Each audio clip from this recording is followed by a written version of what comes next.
오늘의 정치권 이슈 국민의힘 성일종 의원, 더불어민주당 김성환 의원 두 분과 함께하겠습니다. 어서 오십시오. 네, 안녕하십니까. 앞서 영상 보신 것처럼 오늘 이제 쌍특검 재의결은 안건으로 올라오지 않은 것으로 민주당에서 결론이 내린 것 같은데 민주당 향후에 그럼 어떻게 대응하겠다는 입장이십니까? 네, 우리 원내대표가 밝힌 대로 대통령이 이 거부권을 취소하고 예. 특검을 수용하라는 의견이고, 만약에 그렇지도 않다면 저희가 이제 권한쟁의 심판을 청구할 예정으로 있는데요. 잘 아시겠습니다만 검찰도 판사도 자기 가족과 관련해서는 수사를 기피하거나 혹은 재판을 기피하는 게 그동안의 관행이었지 않습니까? 그게 이제 헌법적으로 내재적 한계라고 하는 건데요. 근데 이 대장동 50억 클럽은 대통령 당사자의 문제이고 김건희 특검은 대통령 배우자의 문제이지 않습니까? 그런데 그 당사자가 이 거부권을 행사하는 것은 헌법상 권한을 넘어선 거다라는 것 때문에 저희가 이 권한쟁의 심판을 지금 청구하는 것을 검토하고 있습니다. 예. 대통령이 한 번 더 기회를 주지만 또 그렇지 않다면 헌법재판소에 이 대통령의 권한이 과잉 행사된 거 아니냐라고 하는 예. 것을 물어볼 예정으로 있습니다. 국민의힘은 어떻게 대응하실 생각이십니까? 민주당의 가장 나쁜 정치 중에 하나가 전 이런 행위라고 생각을 해요. 어떤? 패스트 트랙을 태웠잖아요. 예. 그럼 패스트 트랙이란 것은 신속하고 빨리 하자는 거잖아요. 예. 대통령께서 제의 요구를 했습니다. 그러면 패스트 트랙을 했으니까 빨리 해야 될 거 아니겠습니까? 예. 이것도 자기 모순에 빠져 있는 것이고요. 제가 세 가지만 더 말씀을 드리겠습니다. 김건희 여사 특검법, 이게 총선용 기획특검 아닙니까? 민주당이 더 잘할 거예요. 왜 그러냐? 첫 번째는 대통령 결혼 전이에요. 12, 13년 전입니다. 이게 김건희 여사가 대통령하고 결혼을 안 했으면 얘기가 되겠습니까? 두 번째, 이게 지금 문재인 정부에서 탈탈 털었잖아요. 2년간 털었습니다. 그리고 윤 대통령이 총장 시절에 추미애 장관이 검찰총장이 영향력을 행사하지 못하도록 직무 배제까지 시킨 사건이에요. 세 번째는 뭐냐면 주가 조작을 하려면 세력이 하는 겁니다. 예. 이 자본시장에 주식하시는 천만 국민들이 다 알고 있어요. 다 여기에 사고 팔았던 분들 91분을 조사해가지고 90분을 무혐의 처리한 거 아닙니까? 김건희 여사 한 분만 놔둔 거예요. 아니 이거를 민주당이 모를 리가 없잖아요. 어떻게 혼자 주가 조작을 합니까? 다른 분들 다 무혐의가 됐는데 이거야말로 패스트 트랙이라고 하는 걸 딱 처음부터 맞춰가지고 4월 10일 날 있는 이 선거에 이용하기 위해서 이걸 맞춘 겁니다. 그러니 이거에 대해서 지금 자기 모순이 빠져 있는 것이죠. 그럼에도 불구하고 이것을 가족 비리다 뭐 여러 가지 얘기를 하고 있는데 저는 정말 이거를 민주당이 대한민국의 선거 시스템을 국민들한테 공정하게 판단할 수 있게 하기 위해서라도 지금이라도 민주당이 정신 차려야 한다고 생각을 합니다. 지연전 펼치고 있다는 비판에 대해서는 어떻게 받아들이십니까? 저는 성일정 의원님을 참 존경하는데 이 문제에 관한 한 사실을 너무 왜곡해서 입장을 말씀하고 계셔서 입은 삐뚤어져도 말은 바로 하라고 했지 않습니까? 김건희 여사의 주가 조작 사건은 결혼 직전에 있었던 건 맞습니다. 그런데 그 사건이 계속 은폐되어 있다가 문재인 정부, 그러니까 윤석열 검찰총장 시절에 드러나기 시작했거든요. 그때 어쩔 수 없이 이제 그 도이치모터스 주가 조작의 주범들을 조사하기 시작했는데 그때도 본인이 검찰총장이기 때문에 부인의 건은 계속 감춰왔던 겁니다. 그 건이 이제 소위 주범들을 조사하는 과정에서 계속 증거가 새롭게 드러났던 게 사실이지 않습니까? 여러 가지 계좌들도 나왔고 녹취록도 나왔고, 그런데 다른 사람은 다 구속되거나 기소됐는데 김건희 여사만큼은 조사 한번 받지 않았다고 하는 것 때문에 이걸 어떻게든 검찰이 수사를 해라. 정 안 되면 죄가 없으면 무혐의 처분을 해라라고 하는데 무혐의 처분도 하지 않고 실제로 수사도 하지 않고, 이것 때문에 특검이 필요하다고 해서 저희가 특검을 요구한 건데, 정말로 이게 우리가 일부러 총선 직전에 하려고 했던 것도 아니고 정말로 특검을 받을 용의가 있었으면, 진짜로 무혐의하다고 생각하면 진작 특검을 받았으면 되는 일 아닙니까? 여태껏 끌다가 이제 와서 그걸 거부권을 행사하는 것 자체가 언어 도단이죠. 이제 그런 면에서 특검 대통령이 후보실에 얘기하지 않았습니까? 피하는 자가 범인이라고. 그래서 정말로 죄가 없으면 특검을 하든 아니면 검찰이 수사를 하든 수사를 해서 명명백백하게 밝히면 되는 일 아니겠습니까? 근데 예. 그거를 악법이니 뭐니 하면서 피하는 것 자체가 우리 국민들이 그 진실을 저는 알 거라고 생각합니다. 오늘 재의결하지 않는 그 이유는 어디에 있습니까? 지금 국민의힘이 당론으로 부결을 결정하고 있는 거 아닙니까? 근데 재의결을 하려면 일반 법률보다 훨씬 어려운 게 사실이죠. 허들이 왜냐하면 높아졌죠. 200석을 해야 되니까. 예. 근데 국민의힘이 재의결 과정에서 저는 퇴장하거나 그러면 재의결 결과가 뻔한 상황이기 때문에 지금 당장 재의결보다는 권한쟁의 심판도 하고 또 조만간 이제 국민의힘 의원들도 일종의 이 당론으로 반대하더라도 소신 투표가 가능한 시기가 올 수도 있다. 그 공천 이후를 말씀하시는 거죠. 그렇죠. 예. 이제 그런 과정에서 지금은 홍길동을 아버지라고 부르지 못하는 진실을 진실이라고 말하지 못하는 그런 시기에 있어서 김웅 의원도 그 얘기 했지 않습니까? 본인이 이제 불출마 선언하면서 국민의힘이 민주주의 정당이냐 자기 아니라고 생각한다. 그 내용의 핵심이 뭐겠습니까? 특검법 많은 국민이 찬성하는데 국민의힘 의원들이 그 찬성을 못하는 그런 정당이 비민주적 정당이다라는 얘기인데 국민의힘 의원들도 아마 이제 소신껏 예. 자기 의사를 표현한 시점이 오면 당당하게 표결할 수 있을 거라고 이제 봅니다. 저런 게 이제 바로 정쟁이고 교란 전술이라고 보는데 특검의 조건이 됩니까? 특검의 조건은요. 수사가 미진했거나 회피했었을 때 하는 거예요. 여기에 그게 해당이 됩니까? 두 번째, 주가 조작한 실체가 있습니까? 주가 조작단이 있습니까? 91명 수사를 했어요. 90명이 무혐의 받거나 무혐의 받았어요. 응? 그런데 이 사건을 갖다가 여기에 묶은 거예요. 김건희 여사가 대통령하고 결혼을 하고 난 이유라면 모르겠어요. 결혼하는데 뭐 주식을 했는지 안 했는지 확인하고 결혼하겠습니까? 대통령을 아무리 봐도 흠이 없으니까 영부인 주식한 거 가지고 얘기를 하는 거거든요. 그러면 왜 직무배제를 시켰습니까? 추미애 장관 때는. 직무배제 시켰거든요. 그리고 수사를 자기들이 했단 말이죠. 친문검사에서.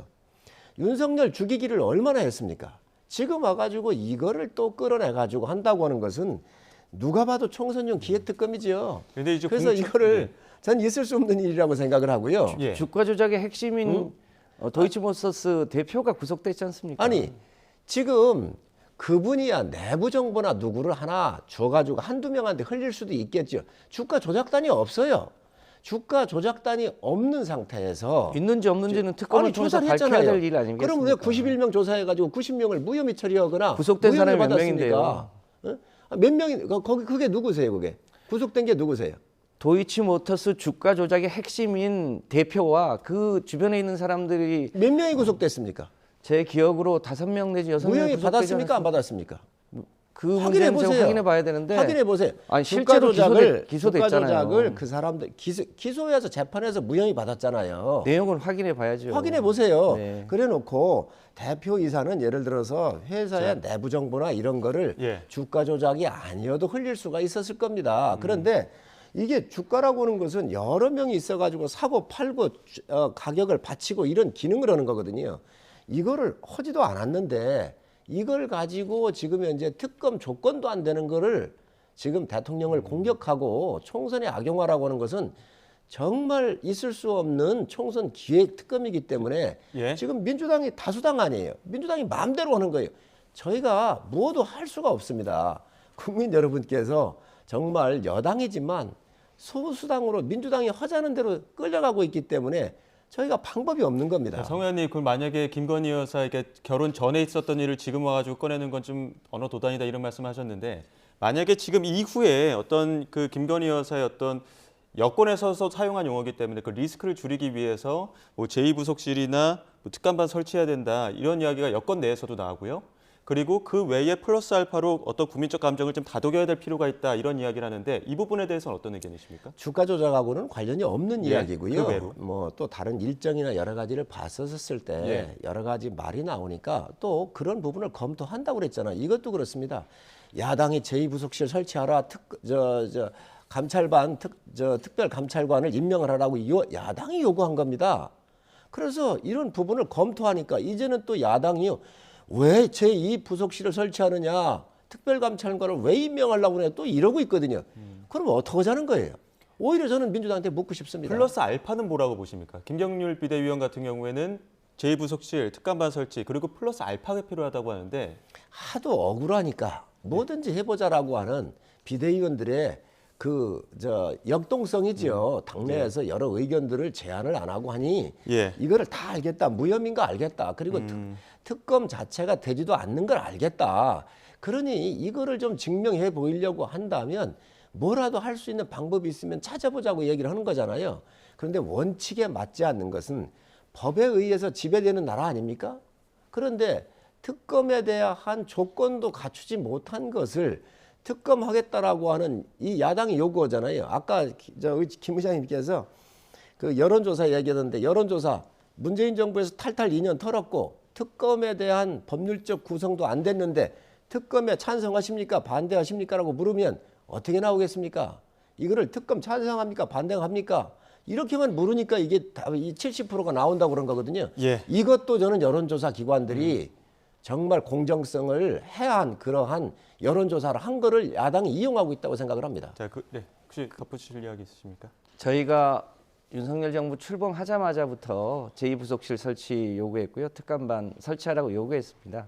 지금도 그 요구는 유효합니다. 다만 지금 이 특검법을 거부하면서 일종의 이 대책으로 내놓는 것은 너무 뭐랄까 본질을 회피하는 거다 이런 취지의 문제이죠. 예. 지금 국민들은 어떻게 생각하냐면 그리고 실제로 저희가 들은 바에 따르면 대통령이 2명이라는 거 아닙니까? 그래서 이 용산 내에서는 V1, V2 이렇게 부르고 실제로 V1이 누군지도 헷갈린다고 할 때가 참 많습니다. 이제 그런 면에서 보면 심지어 국민의힘은 김건희 특검을 김건희 특검이라고 부르지도 못하고 도이치모터스 특검이라고 부르지 않습니까?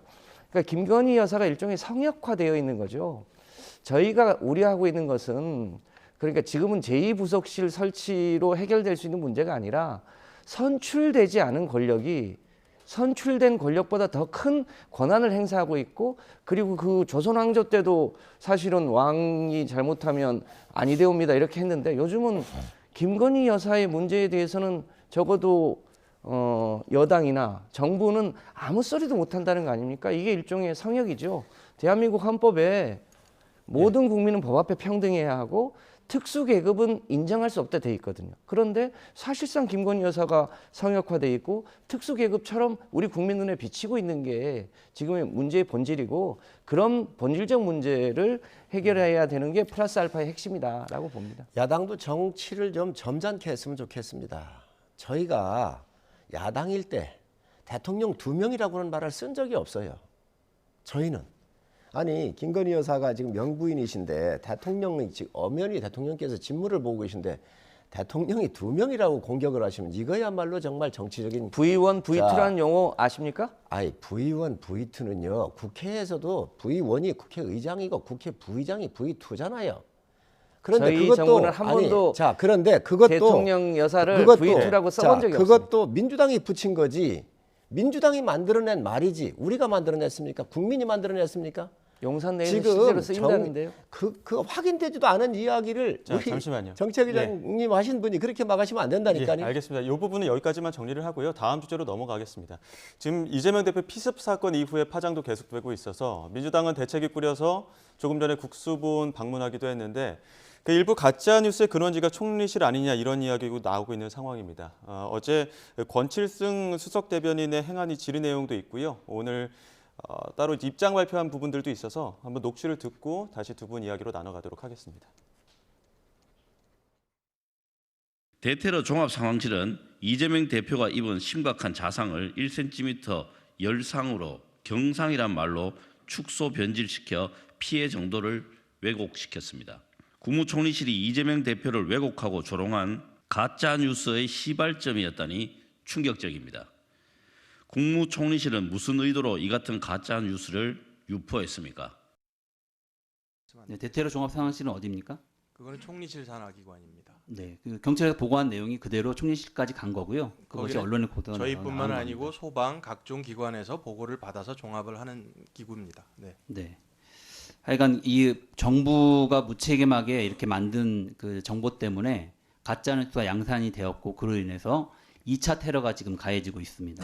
그리고 조롱과 또 추가적 2차 사례를 장담하는 그런 메시지가 온라인상에 유포되고 있기도 하는데요. 그런 부분들에서 경찰은 책임을 맡고 수사도 하고 조사할 생각이 있습니까? 그 부분은 이미 저희가 네. 일부분에 대해서는 검거도 했고요. 또 엄정하게 수사하겠다는 방침을 밝혔고 최대한 그런 유사 사례가 있는 경우에 최대한 신속하게 검거를 하고 있습니다.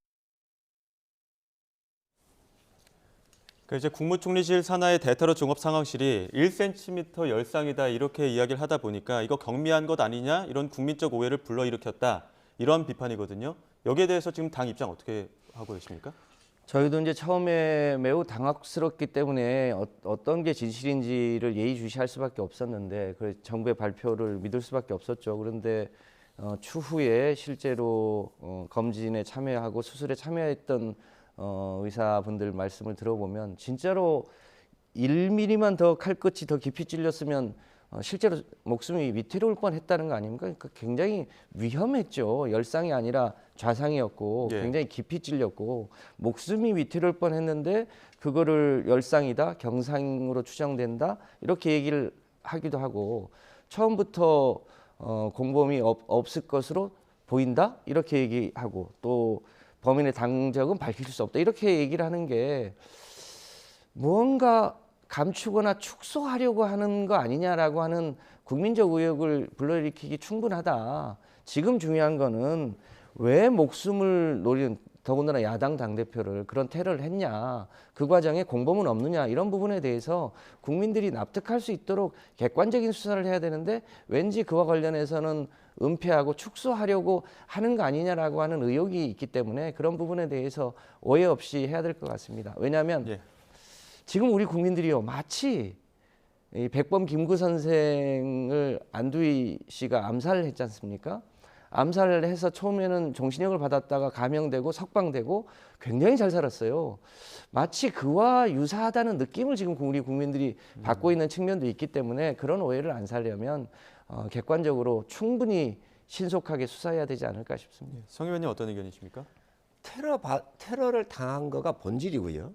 이 테러를 받았었을 때 왜 외상센터가 대한민국 최고인 17명의 전문가가 있는 부산대학교 병원에서 수술을 하지 아니하고 이 6명밖에 없는 그리고 중앙정부도 아닌 지방정부가 지정한 서울대학교 병원으로 갔느냐 이게 지금 비난이 커지고 부산 여론이 들끓고 있잖아요.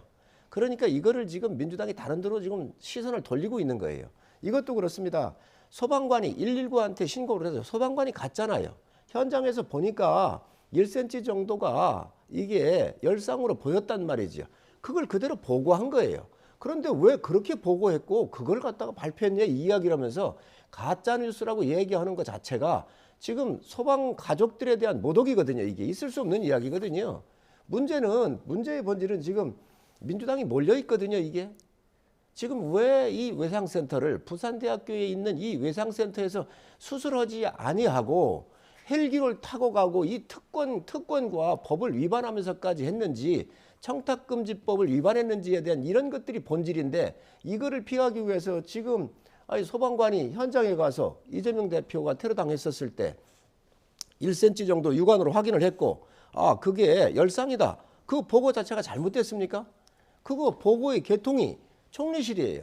거기가 테러에 대한 전담을 하고 있기 때문에 예. 이걸 가지고 지금 국민의 여론을 호도하려고 하는 것은 정말 잘못된 일입니다. 민주당은요 지금이라도 왜 부산대학교에서 이 치료를 안 받았는지 수술을 안 했는지 이거에 대해서 자기 정당이 일을 했었던 그 과정을 국민들한테 정확하게 설명을 하는 게 먼저죠.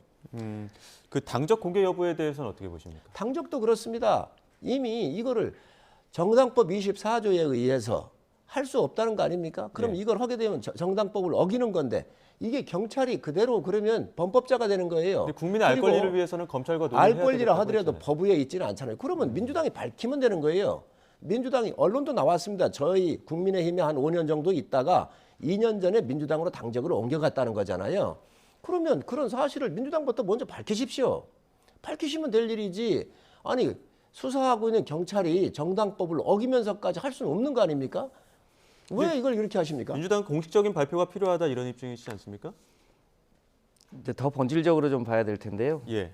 4년 전에 소위 검찰청의 핵심 부서인 손중성 검사가 일종의 고발을 사주했던 건이 있었지 않습니까? 예. 그 손중성 검사가 김웅 의원한테 가가지고 그런데 이 당시에 국민의힘이 코너에 몰리니까 그때 그거를 어떻게 뒤집냐면요. 제보 사주로 뒤집습니다. 고발 사주가 핵심인데 제보 사주로 판을 뒤집으려고 얼마나 노력했는지 모릅니다. 지금은요. 야당 대표에 대해서 백주대낮에 목숨을 위태롭게 할 실제로 살해할 목적으로 일종의 테러를 한 겁니다. 예. 그때 이 당대표의 목숨이 실제로 매우 위태로웠고 그리고 가족들이 일종의 서울로 이송하는 걸 원했고 서울대 병원과 부산대 병원 간에 협의가 있었고 그래서 긴급하게 이송한 게 핵심이거든요. 근데 그거를 마치 이 뭐 부산대 병원이 못 믿어서 서울로 옮긴 것처럼 이런 식으로 얘기하는 거는 사실은 본말을 흐트리는 일이죠. 예. 이제 그런 면에서 홍준표 지사도 지사, 얘기했지 예. 않습니까? 이거 너무 치사하다. 그 얘기하는데 본질적 문제를 자꾸 엉뚱한 대로 치환하려고 하는 것 그거야말로 저는 더 큰 문제라고 보여지고요. 예. 지금에도 여전히 대표가 사실은 아직 온전히 회복되고 있지 않은 상태입니다. 그런데 그렇죠. 거기에 대고 뭐 심지어 헬기 이용까지 문제 삼는 것 그거는 저는 온당치 않다고 보여집니다. 본질의 문제는 이 테러를 당해서 위급한 상황이었었을 때 부산대 이 의사들이 수술을 해야 되겠다고 한 거잖아요. 이거를 안 하고 올라간 거지요. 근데 이제 본질의 문제는 자, 테러의 문제인 거고. 자, 물론 그게 테러지요. 격가지이긴 아니, 한데. 테러해서 네. 생명으로 예. 갔잖아요. 예, 예. 자, 그런데 이게 이동하는 과정에서 부산 시민들이 지금 그러면 민주당이 그동안 지역 뭐 의과대학을 만들어야 된다, 지역 의료를 업그레이드 한다라고는 당으로서의 정책을 가지고 왔었는데 대표가 이것을 지금 현재 다 부정한 꼴이 된 거잖아요. 이 비난이 오다가 보니까 뭐 당적으로 옮겨가고 또 다른 문제로 옮겨가고 이런 거 아닌가요? 그래서 이거야말로 저는 민주당의 대응을 본질부터 봐라라고 이 말씀드리고 워낙 싶습니다. 큰 사안이기 때문에 여러 가지 오해도 있을 수도 있고 여러 가지 해석을 나올 수도 있지만 어찌됐든 간에 본질적으로는 이제 야당 대표가 피습벽을 당한 사건 그리고 지금 아직은 치료를 받기 때문에 쾌유를 바라겠고요. 주제를 조금 바꿔보겠습니다. 지금 4월 총선 앞두고 각 당 그 공천 경쟁도 좀 본격화하는 그런 모습이 있어서요. 그중에서 정봉주 전 의원이 박용진 의원의 지역구 도전장을 내밀었습니다. 이것 때문에 이제 관심이 쏠리고 있는데 반대로 또 비명계에서는 언제까지 이재명 지키게 하냐는 또 비판 목소리도 함께 나와서 조응천 의원 인터뷰까지 같이 듣고 두 분 의견 나누겠습니다. 민주당은 민주당스러워야 하고 국회의원은 국회의원다워야 합니다. 그래서 제가 이번에 출마하면서 정치적 용어로 하게 되면 정체성이고요. 그리고 우리가 일반적인 말로 하면 다움입니다. 민주당 의원 다움, 그다음 국회의원 다움, 민주당 다움을 저는 가장 중요한 덕목으로 삼는데 지금 민주당 내에는 민주당답지 않은 민주당 의원들이 너무 많습니다. 박용진 의원을 뭐 비판하거나 박용진 의원을 평가하는 자리가 아니기 때문에 말씀을 안 드리는데 잠시 쉬어도 괜찮다는 말씀을 좀 드리고 싶습니다. 그러니까 21대보다 더 짠 22대 민주당을 만들겠다는 거잖아요. 예. 우려스럽지 않을 수가 없고요. 뭐 이재명 지키겠다라고 하는데 도대체 언제까지 민주당이 이재명을 지켜야 되고 예. 국회의 반이 특정인을 지켜야 됩니까? 정봉주 전 의원이 이야기하는 다움, 민주당 다움, 그건 어떤 모습입니까? 이제 이게 이재명 대표의 체포 동의안을 둘러싸고 이제 소위 가결표를 던지셨던 분들이 이재명 대표 개인에 대해서 호불호가 있을 수 있습니다만 적어도 이재명 대표가 당대표의 거취 표명을 하지 않는다는 이유 때문에 사실상 하지 않아야 될 행동을 한 의원들이 있거든요. 이게 당내 민주주의에서 허용될 수 있는 범위냐 아니냐에 대한 논쟁이 여전히 잠복되어 있는 측면이 없지 않습니다. 근데 그런 면에서 당내 민주주의와 이제 그 당의 생명이기도 하고 자율성 아니겠습니까? 이제 그런 것이니만큼 일종의 민주당의 당원이 어느 지역에서 출마를 하고 말고는 이제 본인의 선택이고 또 당이 이제 그 과정에서 일종의 공정하게 경선을 관리해야 되는 건 또 당의 책임이고 누구를 어디를 나가지 마라. 나가라 이렇게 또 할 수 없는 거 아니겠습니까? 예. 이제 그런 면에서 당내 민주주의의 허용의 범위가 어디까지냐 이런 문제에 대해서 각자의 이해 때문에 좀 유리하거나 불리한 것 때문에 논쟁이 있는데 당내에 여러 가지 일종의 총선을 앞두고는 이 여러 가지 이제 소리가 나올 수밖에 없습니다. 그 예. 범위 내에 있다고 봐주시면 되겠습니다. 근데 이제 박용진 의원 같은 경우에 정봉주 전 의원 같은 경우에는 이번에는 박용진 의원 지역구에 출마 의사를 밝혔지만 지난 총선에서는 또 금태섭 의원의 지역구에 또 출마 의사를 밝히기도 했었습니다. 그러다 보니까 약간 이 당내 쓴소리를 내는 인사들의 지역구로 좀 들어가는 듯한 이런 느낌이 있거든요. 그때 당시에도 빨간 점퍼 민주당 안 된다 이런 이야기도 했었고요. 어떻게 바라보고 계십니까? 민주당스러워야 한다 그랬잖아요. 예. 민주당은요, 민주화 과정에서 헌신과 희생했던 사람들이 많이 있는 당이에요. 그 가치가 있는 당이에요. 정봉주 의원처럼 지금 당내의 사당화를 막기 위해서 옳은 소리를 내고, 그리고 지금 이재명 대표, 아니 국민들이 다 알고 있잖아요. 이분이 지금 재판받고 있고 수사받고 있고 수없이 많은 문제가 있다고 하는 걸 잘 알고 있지 않습니까? 그래서 그 부분에 대해서 옳은 소리를 내는 의원들을 뒤로 물러나서 좀 쉬라고 얘기하는 게 말이 됩니까? 그럼 이게 정당인가요? 사당화지. 그런 틈을 노리고 가가지고 또 그런 대표를 에워싸가지고 또다시 당대표로 대권주자로 만들겠다는 말인가요? 그러면 이 당은 다양성이나 그리고 옳은 소리 하는 사람들이 아예 없애야겠다는 얘기잖아요. 이게 정당입니까? 국민이 바라보겠습니까? 저는 정봉주 의원이 할 소리 안 할 소리 정말 가리지 못하고 있다고 생각을 하고, 민주당 내에 그래도 조응천 의원 같은 분들, 박용진 같은 의원들이 있다고 하는 것은 건강한 세력이 있다고 하는 걸 얘기하는 겁니다. 저는 이게 있을 수 없는, 지금 민주당스럽지 못한 이야기를 민주당스러운 것처럼 얘기하는 이런 사람이 문제가 있다고 봅니다. 예, 그 비명 현역 의원 지역구에 지금 계속해서 친명의 원외 인사들이 도전장을 내미는 것, 이 부분과 관련해서 비명과 친명의 어떤 다시 한번 경쟁 구도가 펼쳐지는 건 아니냐 이런 이야기 나오는 거에 대해서는 어떤 생각이십니까? 당이 이제 어디까지 관여를 하는 게 이 당내 민주주의에 맞냐 이런 문제가 있을 수 있습니다. 예. 당에는 이제 다양한 의견들이 있을 수 있고요. 예. 이제 그런 면에서 이재명 대표와 좀 더 가까울 수도 있고 아닐 수도 있고 당에 또 여러 가지 노선이 있을 수 있지 않습니까? 그런 데에 대해서 자기 자신의 주장을 알리기 위한 여러 가지 일종의 홍보 활동을 하는 거죠. 최종적인 선택은 이제 저희 당의 기본적인 룰이 이 권리당원 50% 또 일본 유권자 여론 50% 이렇게 해서 그걸 합산해서 정하고 또 거기에 이제 신인 가산점이나 뭐 이런 게 있는데, 그런 것을 최종적인 판단은 결국 그 해당 지역의 주민과 권리당원들이 하는 겁니다.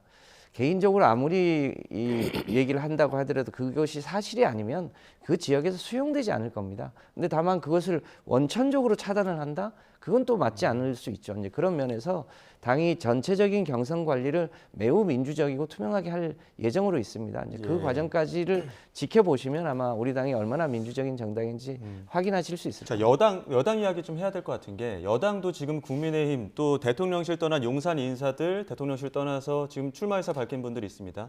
그런데 이제 뭐 주진우 법률비서관 같은 경우에는 부산 출마 의사 밝히셨고, 이원무 인사비서관은 강남 출마할 거다 이런 이야기 나오다 보니까 한동훈 위원장은 과실을 얻지 않겠습니다. 희생을 강조했는데 용산 출신 인사들이 너무 양지로 찾는 것 아니냐 이런 비판들 나오는 거에 대해서 어떤 생각하십니까? 저는 한동훈 비대위원장께 다 던졌잖아요. 예. 어떤 것도 안 맞겠다 그랬잖아요. 예. 저 이 정신을 다 받아야 한다고 생각을 해요. 대통령 가까이에서 장관을 했거나 수석을 했던 사람들, 최소한 수석 정도 했던 사람들은 어렵고 힘든 곳에 가서 희생을 해줘야지, 쉬운 곳에 가가지고 큰 전쟁을 치루어서 정말 사단장급, 군단장급이 해야 될 이러한 전투에서 예. 중대장이나 소대장급에 가가지고 이기는 전투 해가지고 내가 큰 전투에서 이겼다고 할 수는 없는 거 아닙니까? 그래서 저는 격에 맞아야 된다. 쉬운 곳으로 누구나 가서 되면은 당선될 수 있는 이런 곳이 아닌, 그래도 중간지대 정도는 가서 이분들이 총선에 출마를 했으면 좋겠습니다. 예, 알겠습니다. 여기까지 듣도록 하겠습니다. 지금까지 국민의힘 성일종 의원, 더불어민주당 김성환 의원 두 분과 이야기 나눠봤습니다. 오늘 말씀 고맙습니다. 고맙습니다.